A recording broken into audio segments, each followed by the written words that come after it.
SSP अफसर पर उठे सवाल, कटघरे में पुलिस।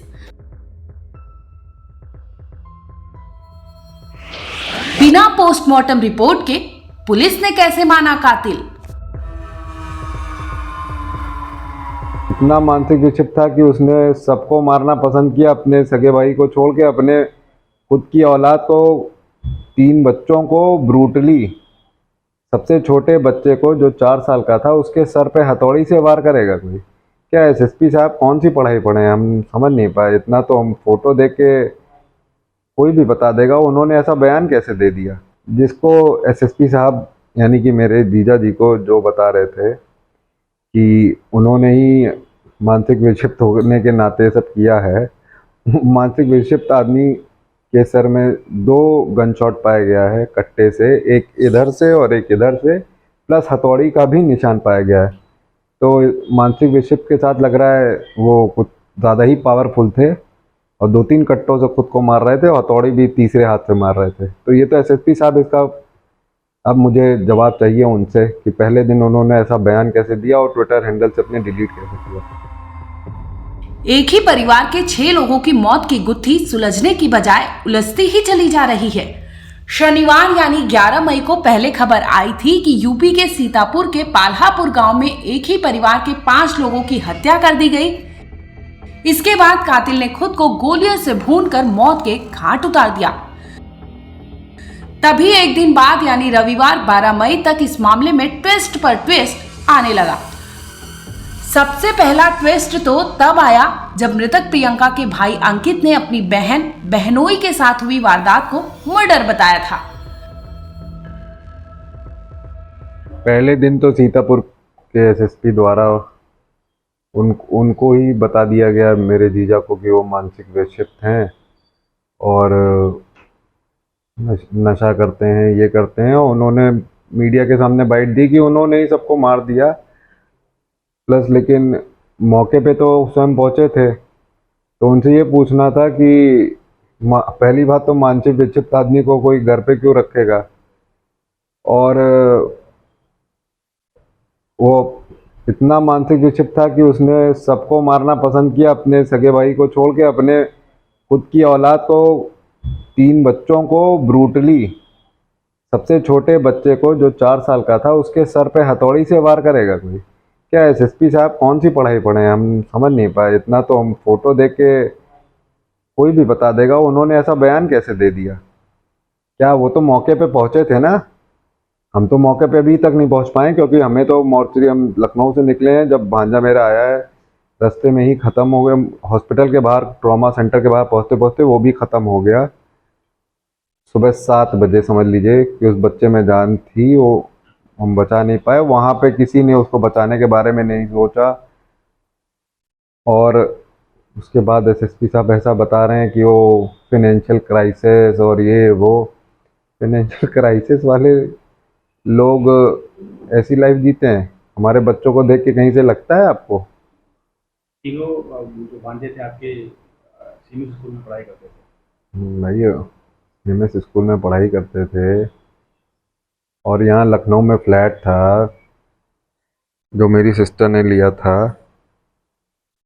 मतलब सब था। किस पे शक लग रहा है, क्या क्या वजह हो सकती किस पे शक? क्या पुलिस तो पहले दिन तो बता रही थी, अब उसकी जो हमने तो पहले दिन ही बता दिया था कि उनका भाई और उनके रिश्तेदारों का हाथ हो सकता है। उसके भाई का तो है ही, क्योंकि 7 लोग एक घर में हैं और 6 लोग मर जाते हैं, इकलौता आदमी बचता है जो कि स्टेटमेंट में बताता है कि मेरे भाई ने सबको मार दिया, लेकिन कहीं इससे ये प्रूफ नहीं हो पाता है। बहन जीजा के साथ हुई वारदात के बाद जैसे ही एसएसपी साहब ने बयान जारी किया तो भाई अंकित का माथा ठनक गया था। भाई की माने तो बहन के साथ जीजा ऐसा कभी नहीं कर सकते थे। वहीं दूसरी ओर जीजा के भाई अजीत को लेकर अंकित ने शिकायत की थी कि मर्डर के पीछे अजीत ही है, क्योंकि एक घर में 6 कत्ल हुआ था और इकलौता एक चश्मदीद उस घर में बच गया था, और वो कोई और नहीं बल्कि अजीत ही था। पोस्टमार्टम की रिपोर्ट में सब आ गया कि जिसको एसएसपी साहब यानी कि मेरे जीजा जी को जो बता रहे थे कि उन्होंने ही मानसिक विक्षिप्त होने के नाते सब किया है। मानसिक विक्षिप्त आदमी के सर में 2 गन शॉट पाया गया है कट्टे से, एक इधर से और एक इधर से, प्लस हथौड़ी का भी निशान पाया गया है। तो मानसिक विक्षिप्त के साथ लग रहा है वो कुछ ज़्यादा ही पावरफुल थे और 2-3 कट्टों से खुद को मार रहे थे, हथौड़ी भी तीसरे हाथ से मार रहे थे। तो ये तो एसएसपी साहब इसका अब मुझे जवाब चाहिए उनसे कि पहले दिन उन्होंने ऐसा बयान कैसे दिया और ट्विटर हैंडल से अपने डिलीट कैसे किया। उन्होंने मेरे जीजा जी का चरित्र का हरण किया, जो ये जीवन छोड़ चुके थे अपने बीवी बच्चों के साथ, अपनी माता जी के साथ। कैसे वो ये काम कर सकते हैं, एक आईपीएस हैं वो, उन्होंने कैसे किसी के चरित्र का हरण किया, हम लोग कैसे वो ये कर सकते हैं? अब इसका जवाब मुझे उनसे चाहिए। क्या अब आपकी क्या मांग है सर पुलिस से, शासन सरकार से? मैं पुलिस के आला अधिकारी, मैं तो ये जानता हूँ कि अगर हम लोग लखनऊ ना रहते या 4 संबंध ना होते तो एसएसपी साहब तो इस बात को मोड़ ही देते। और पुलिस के आला अधिकारी सब जान रहे हैं, कोई भी इंसान जो कि एक इंसान है वो इस बात से आहत है। और पुलिस के सारा आला अधिकारी, और हमें तो उम्मीद है मुख्यमंत्री जी भी ये बात जान गए होंगे, उन्होंने भी सख्त कार्रवाई का आदेश दिया और डीजीपी साहब का प्रेस नोट भी आया है कि ये मर्डर है, कल ही आ गया था। इसमें किसका नाम सामने आ रहा है कुछ? अभी मुझे जो पता लगा है कि उसने ये कबूल लिया है कि उसने किया है, और लेकिन उसने खुद किया है ये। अच्छा, हाँ, उसने ये कबूल लिया है, मुझे अभी पता लगा है ऐसा वहाँ पे गांव पे फ़ोन ऑन करके उनके। और लेकिन पुलिस सब लोग जान रहे हैं कि 2-3-4 लोग कम से कम और हो सकते हैं उसमें, क्योंकि मेरी बहन के ऊपर गला दबाने और कट्टे और आपका हथौड़ी 3 तरीके से उन पे प्रेशर डाल के मतलब उनका मर्डर किया गया है। तो 3 लोगों के हाथ तो केवल उनके मतलब उनकी हत्या में दिख रहा है, तो 3 तो यही हो गए।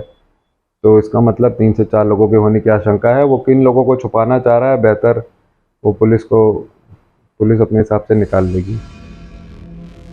हालांकि अंकित ने इस हत्याकांड में 3-4 लोगों के शामिल होने का आशंका भी जताया था। अंकित की माने तो 6 लोगों की हत्या एक अकेला इंसान का कर पाना बेहद मुश्किल है। वहीं पीएम रिपोर्ट को लेकर अंकित ने मानो पुलिस के पसीने ही छुड़ा दिए हो, जिसके बाद से इस केस को लेकर कई टीमें बनाई गई और जांच तेज कर दी गई है। ब्यूरो रिपोर्ट, क्राइम तक।